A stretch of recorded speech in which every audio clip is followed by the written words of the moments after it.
After some big GPU price drops, we're seeing some weird activity in the market again. Could it be related to this very one thing? Let's see what's going on. Hey guys, Tiago with Classical Technology here. Remember to subscribe and smash that like button. They say every time you do, you probably get a GPU. Not guaranteed.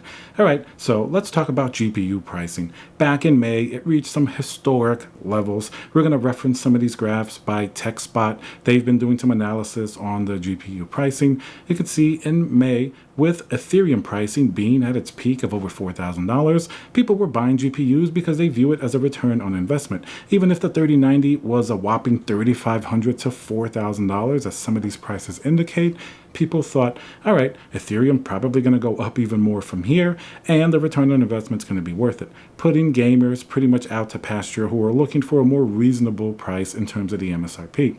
So as we accompanied the steep drop in Ethereum pricing into June, you can see that GPUs also dropped pretty drastically in price, at first at least 25%. So in June, we saw a lot of these GPUs, like the 3090 that were $3,500, come down in price significantly. The 3080 in May reached over $2,000 in general, as well as the 3070. Some of them were $1,400 or $1,500. So as Ethereum prices dropped, some of those 3070s went down to around $1,000. Those 3080s came down to around $1,400 or $1,500, and the 3090s came down from the whopping $3,500 to a little bit closer to maybe like $2,500. So even though they remain significantly above MSRP right now, in most cases, a lot of them are twice the MSRP price that they should be. So if a 3080 should be $700 to $800, people are still finding them for $1,400 to $1,600 as of today. So as you can see, prices are still fairly terrible, but the good news is at least we did see that big price drop from May to this point. But recently, as I mentioned in the beginning of the video, the prices have been doing some funny little things.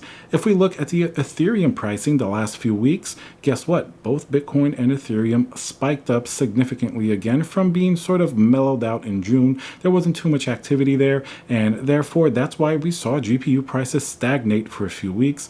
After that big drop, they pretty much stayed at their, it's still inflated levels, but they didn't go up or down too much.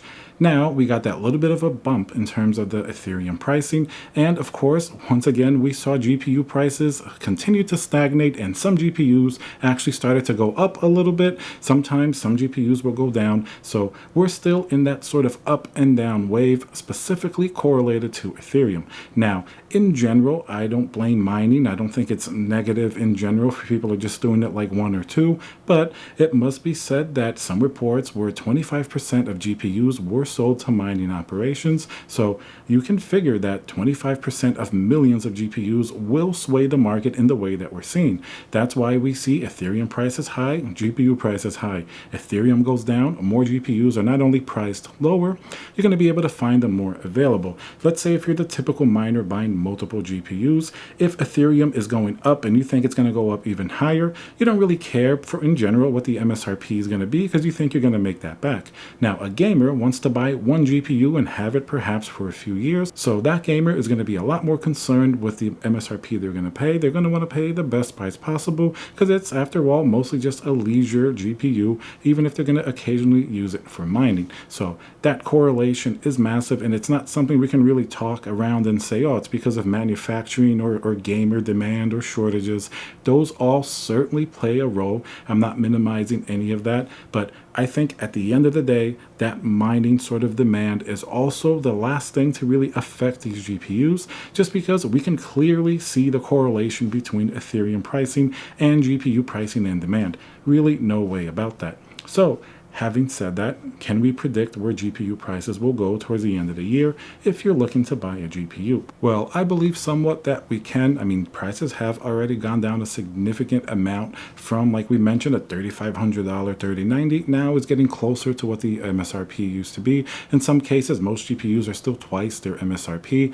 Now, Ethereum is going to be sort of the thing that we have to watch. If it goes up again, I don't know where, then you can expect GPU prices to also go up. But there are various things happening with Ethereum as it continuously goes towards not being proof of work anymore.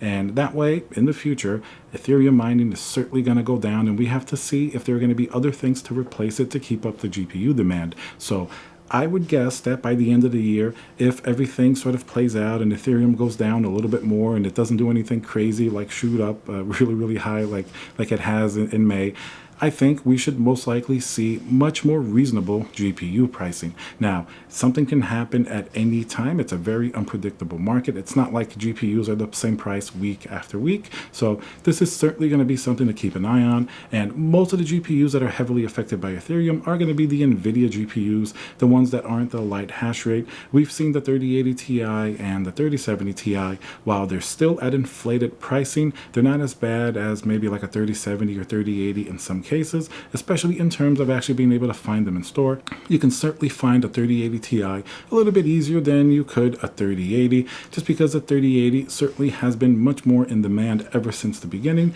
and the price to performance for gaming or mining certainly is a little bit more of a sweet spot than the more expensive 3080 Ti. My opinion would be to continue to wait if you can. I mean, most people have waited this long before trying to find an actual GPU. I think MSRP pricing should most likely be here within the next few months, or at least much better pricing. That at least is what the things that are happening in the market would tend to indicate. May was an extreme high, but we're much lower now. Even though the pricing is spiking up and down because of the fluctuations in Ethereum, I would definitely wait, and hopefully manufacturing and everything else has kept up. So when GPUs are finally available, you'll be able to freely walk into a store or go online and be able to get the exact GPU that you want pretty close to MSRP without any of these games that we've had to play so far. So that's what I think is going to happen. GPU pricing definitely has been terrible, but I think the worst is behind us, where May was pretty much a terrible time, and earlier this year you could find absolutely nothing. At least now, when you check, you can actually see some GPUs in stock at closer prices to MSRP. So even though it's not easy to get a GPU, it's much objectively easier now than it was a few months ago, so that's certainly going to be a good sign. Alright guys, so I hope you enjoyed the video. Let me know what else you're seeing out there in the market. Are you still looking for a GPU? Have you been keeping up with the pricing trends of Ethereum as it relates to GPU pricing? And remember to subscribe. I'll see you guys on the next video.